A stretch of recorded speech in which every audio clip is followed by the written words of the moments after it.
how to uninstall applications from Windows 11.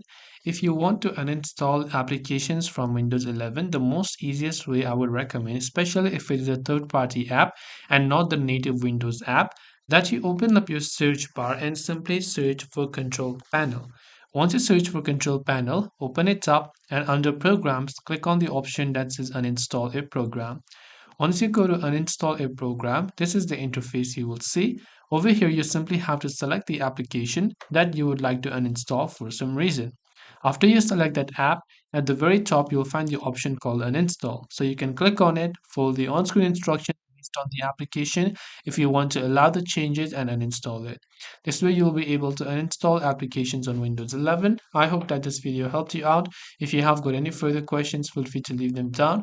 Thanks for watching till the very end of this tutorial and see you soon as always in our next video.